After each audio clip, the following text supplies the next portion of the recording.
Hello, nice to meet you.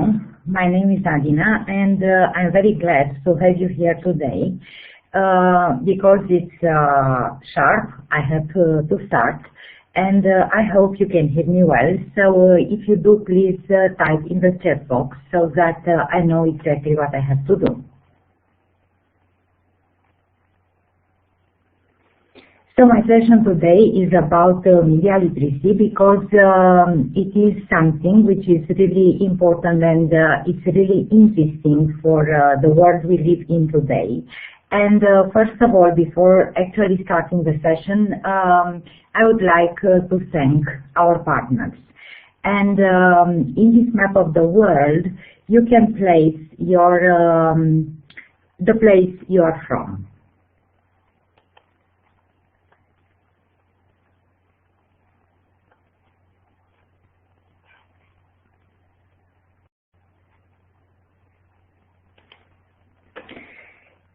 So as I told you, and as you know, my session today is about media literacy, and I decided to have the title Media Literacy for my or any school community, simply because the ideas I have can be applied or can be multiplied in every single school community. I started dealing with media literacy because I am a teacher. I teach English as a foreign language in a technical high school in Romania. And about 2 years ago, when I first came across this concept of media literacy, I wondered what it was. And as I needed questions to my answers, I decided to go to specialists, and from one step to the other, I became a recent Fulbrighter because about 2 weeks ago, I graduated the Fulbright program dealing with the 21st century classroom media literacy, and it took place at Kent State University. And what I learned there, I want to share with you now. So my first question was, what is media literacy? And one of the first things I did was to go to different parts. I mainly access the internet because it's quite easy to do it, and you know it very well.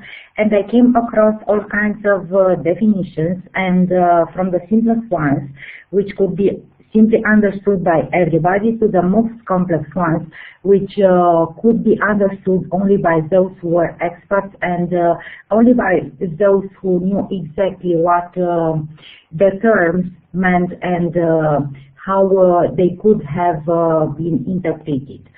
So apart from that, from learning what media literacy, I still had more questions in my mind than answers, and I tried to address them. I told you that I teach in a high school, and I wondered what happens there, what happens around us, and fortunately I came across the researcher of the Russian media. His name is Vasily Gatov, who identified two main things. The first one is the battle of the 20th century, and he focused on the freedom of information.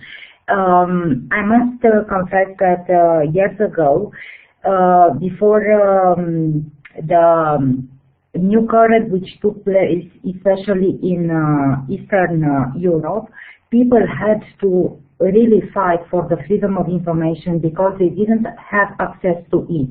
And they also fought against censorship because it was present everywhere. But what about the 21st century? He said that now we experience the abuse of freedom of information. And this word, the abuse of freedom of information, really caught my attention simply because that's what happens to all of us now. And that's because of the access we have to the internet in many parts of the world when we consider that things are totally free. But sometimes we feel overwhelmed by information, and too often we have to wonder, is this information accurate? Is it good? Do we have to trust it or not? So I totally agreed with what Vasily Gatov said, and I started wondering about the information space. I mean, where do we get our information from, and how much are we exposed to this information. I told you that I am a teacher of English in a high school, and I was concerned not only about myself, but also about my students. But I didn't limit myself to finding about students, about high schoolers, and I found out that even the youngest kids, I mean here the kindergartners, are exposed to media messages. The number I found, which is 70, was for me simply shocking because I didn't expect them to be exposed to so many media messages every day. As for high schoolers, I wasn't so shocked simply because I know that they interact with media, and I find out, according to the research, is that 1/3 of their day is spent interacting with media. I wanted to know what kind of media they interact with and where they take their information from. I imagine that the number one is the social media, but actually it's not. As for us, we spent on social media 5 years and 4 months. But as you can see, this is not the king. The king is the TV, because we spent 7 years and 8 months watching television. So I wanted to go a little bit deeper and to find out what else we spend our time on. As you can see from this full picture, watching TV we spent 7 years and 8 months. With social media, as I told you, 5 years and 4 months, and I wanted to compare things, and I found out that we spent, for instance, eating and drinking 3 years and 5 months, while doing our laundry only 6 months. So I went on and I wondered what happens. We had so much information, and I thought about adding to the equation disinformation, misinformation, and propaganda, because all the time we are exposed to it. Fortunately, I came across First Draft, which is the first global non-profit that supports both journalists and academics and also technologists who work to address challenges relating to trust and truth in the digital age. One of the co-founders, her name is Claire Wardell, and the executive director said that we all play a crucial part in the ecosystem, and we accept information without checking. The moment I came across her words, I realized that I did the same. So before being somehow a media literate, I simply decided to share something because it caught my attention, and I thought if it's interesting for me, it may be interesting for the others as well. Because in this digital age, when we have access to information and when we have access to everything, we do nothing but to add to the noise and confusion, as Claire Wardell suggested. So my next question was, why are we adding to the noise and confusion? And first of all, I looked at myself, and then I looked around me, and I found out that the responsible devices are the mobile ones, like the cell phones and the smartwatches. Simply because we have those applications, we either install them or they are pre-installed, and by doing so, we don't read the whole story. You'll see what we actually read and in what way we are manipulating, but the main reason why we add so much to the noise and confusion, as Claire Wardell said, was because of the mobile devices. We don't only consume, we are not only the consumers, but we are also the producers of the content. What do we actually read was my next question. Do we read the whole story? And I invite you now to relax, to read and to reflect. And if you like, you can also comment, because you'll see what we actually read.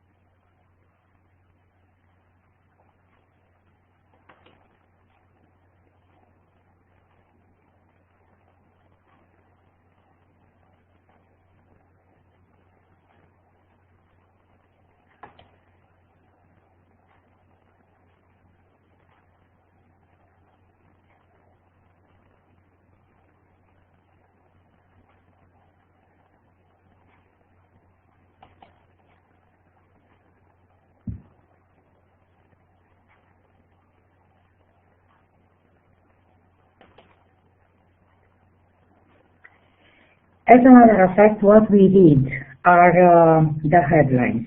Because the moment we receive them, it doesn't matter how. We can receive them on Facebook, for instance, on Twitter. We also receive them on the applications we have on our mobile devices. We read the headlines, and sometimes they are accompanied by suggestive pictures. How we can find and how we can identify if we are manipulated or not. One of the first things we have to do is to get in touch with these 3 W's, as they are called. First of all, we have to look at the headline and think if they want to evoke an emotional response in us or not.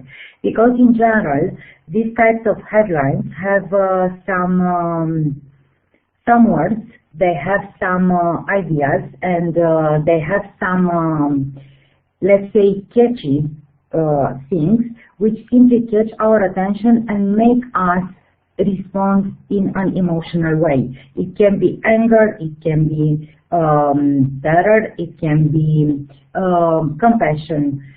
The second one is if the headline is representative of the content of the article, but for this we have to read the entire article and see if there is a clear connection between them.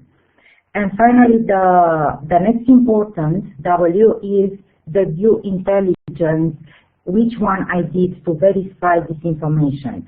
Here it's extremely important to check with another source to make sure that sometimes the truth is somewhere in the middle, but also to check the biases of the source, because much too often the news which gets to us are biased. So one of the good things which I came across is this website called All Slides, and they do a very good thing because they check the media bias and they also check and debunk the fake news.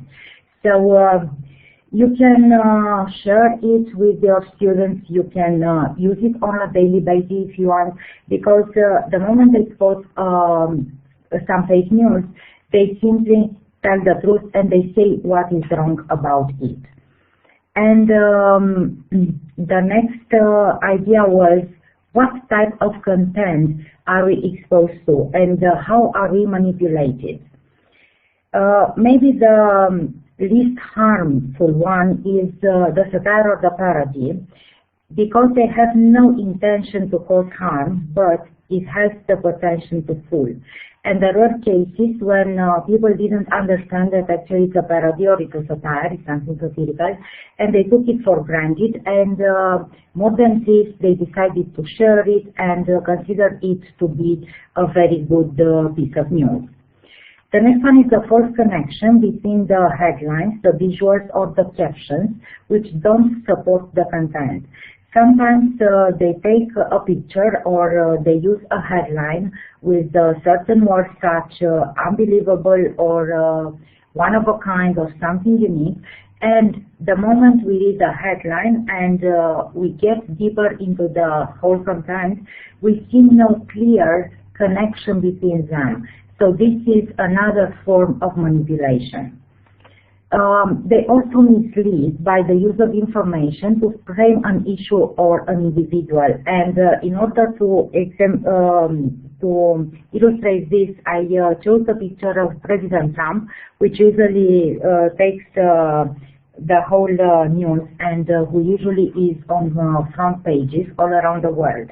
And maybe you know what I mean, because in general, when those who write the news or those who are responsible for publishing it or for creating it consider that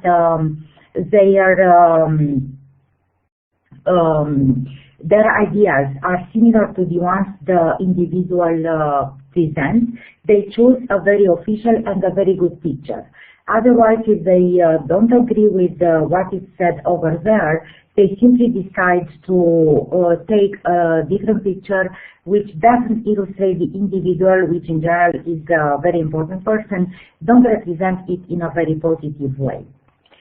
We also have the false context, which is thought to be one of the most harmful ones, because the genuine content is shared but with a false contextual information. And this can be done by the means of pictures, which they simply prefabricate, and it also can be by the means of the words they use. Another way in which we are manipulated is by imposter, where genuine sources are impersonated, and they consider that it's something different, and they don't really express what it is. As for manipulation, we can be manipulated by information or by images,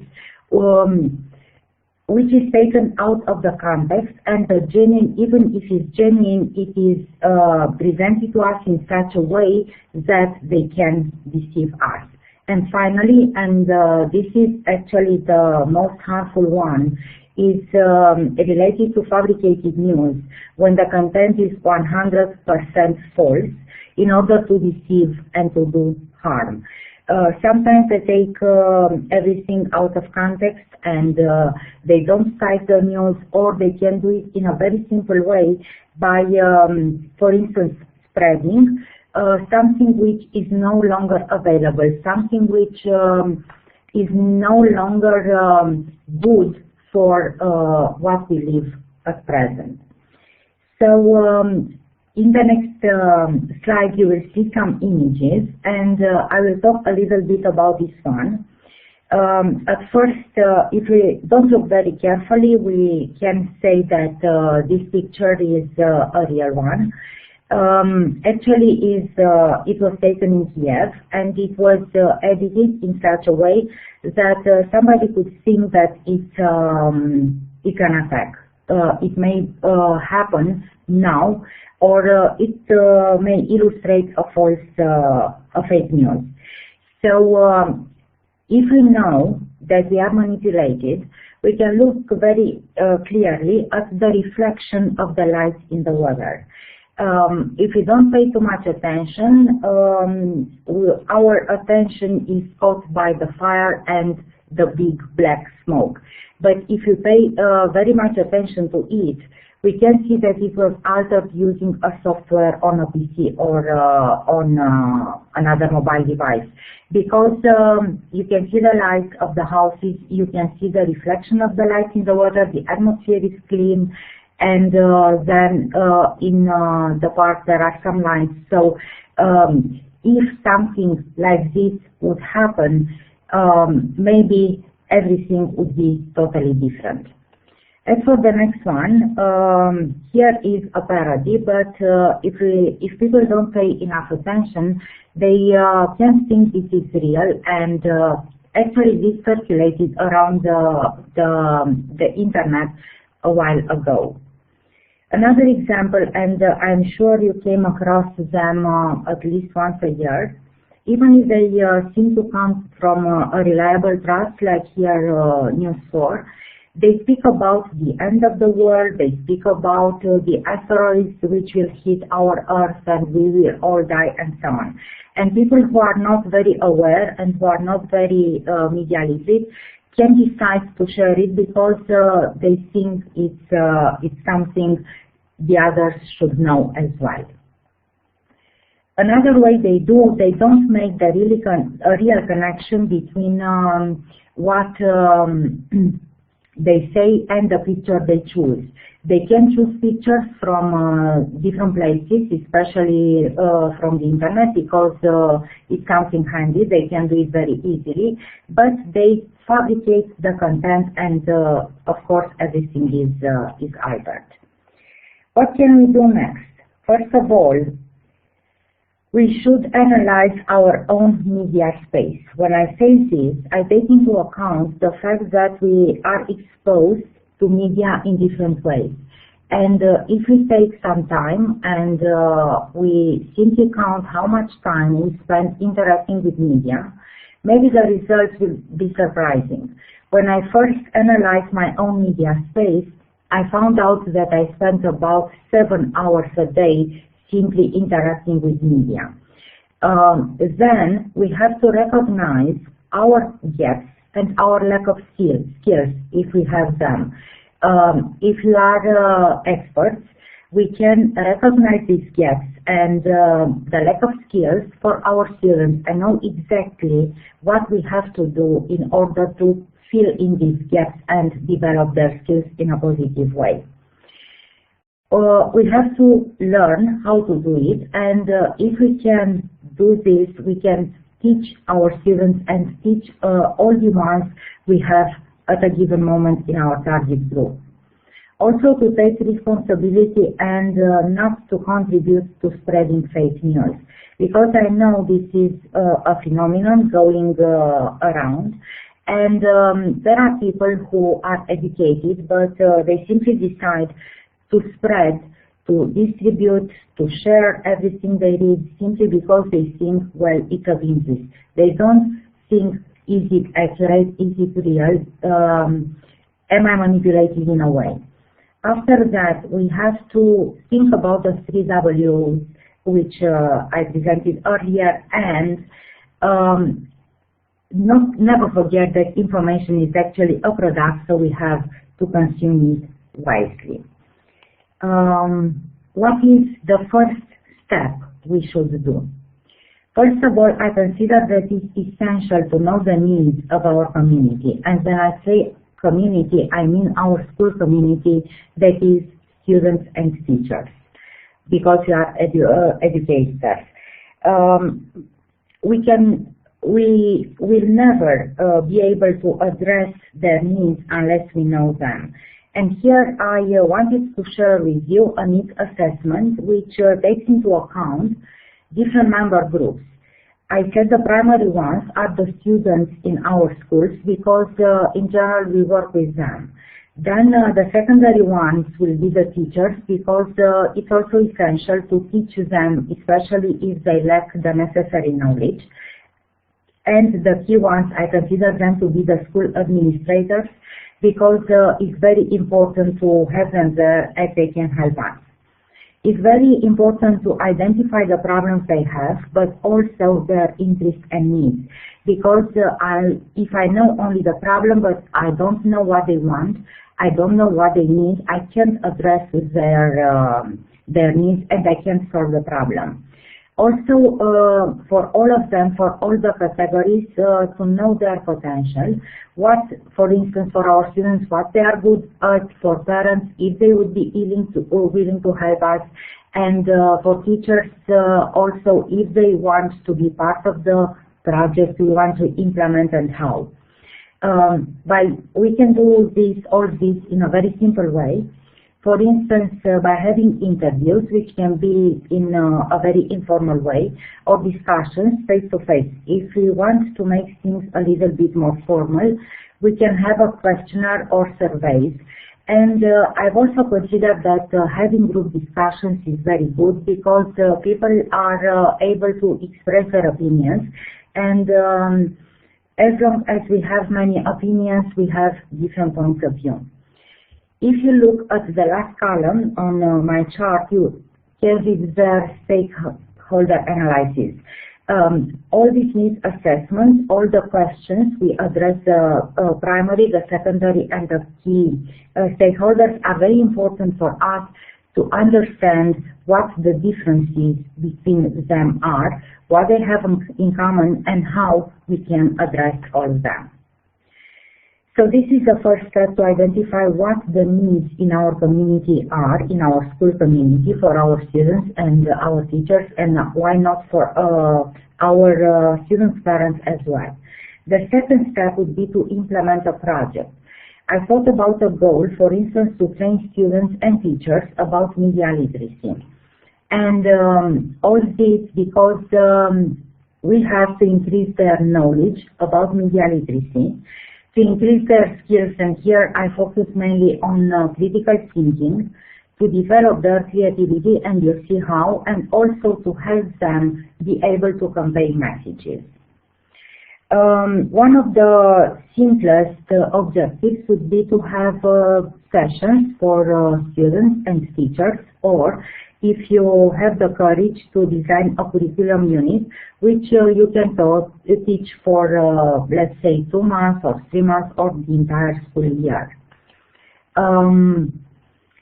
What could be the activities? First of all, I think it's essential to introduce them to media literacy because in this way they know exactly what media literacy is and how important and what effect it can have upon all of us. Then I told you about my media landscape where during which we analyze exactly how much time we spend interacting with the media and what we have to do.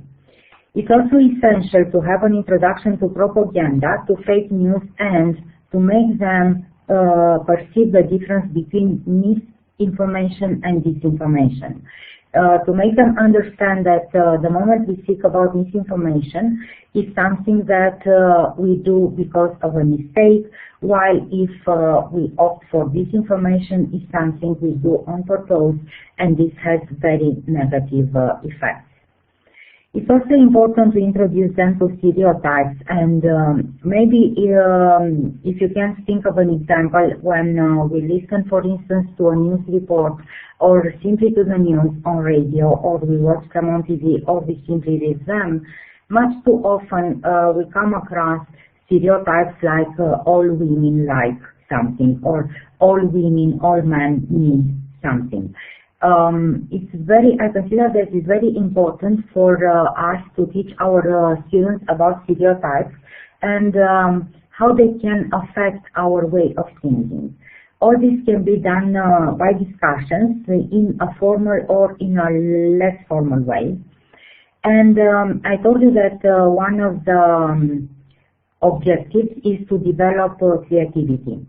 This can be done during a session based on creative writing, and it's only for students. For instance, I was thinking about having a session on creative writing for students, during which they come up with ideas and they can identify the most burning issues in the community they live in. Based on these burning issues, which they identify in different ways, they will learn how to write a persuasive essay, which will be the basis for learning about media literacy.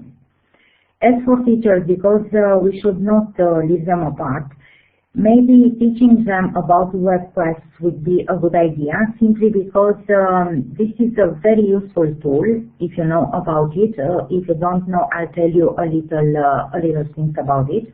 The WebQuest is a very useful tool which can be used for free, and it's like the story or the narrative we use for a video or we use for a movie. There we can have everything from the introduction, from the description, to all the materials and all the resources we need. And if teachers use a WebQuest, students will know exactly what they have to do and in what way, what we expect from them. Because in general, when students are told to do something, they don't remember, they say they forgot about it, they were not very sure what they have to do. But by having them there, because we can also check their understanding, we also evaluate and assess them. There is no excuse for them to forget or not understand. I told you that the persuasive essays will be the basis for teaching media literacy. So my idea is to have students write persuasive essays on one of the most burning issues in their community, which they will learn by the help of you, and they are very good at using technology. They will learn to turn them into video. And when I say videos, I mean they have to choose the text and they also have to choose the images. In this way, they will learn that by simply choosing a certain word or by deciding to have a certain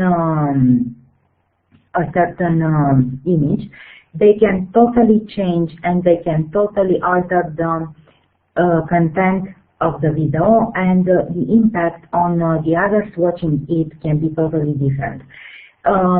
This from my point of view, at this moment, by having students learn how to turn a text into a video, a documentary one, they can learn very well about media literacy because they know what they have to do in order to be not to be biased and in order to be as truthful and accurate as possible. I don't think that if students manage to do such great things, they should remain in their classroom. I think that they should try to do a presentation online, if your schools allow it, or in front of their schoolmates and the other teachers in the school. But I would also think that the best way to present is in front of the local authorities, simply because they are given the chance to express their point of view. It can be a good starting point for them to have a conversation with the local authorities, and it could be also a thing that of help for the local authorities, simply because they can see things from a different perspective, and here I mean the perspective of our students. So this is my idea of the project based on media literacy, and I want to thank you for your attention. And if you have any questions, you can type them in the chat box. Thank you very much.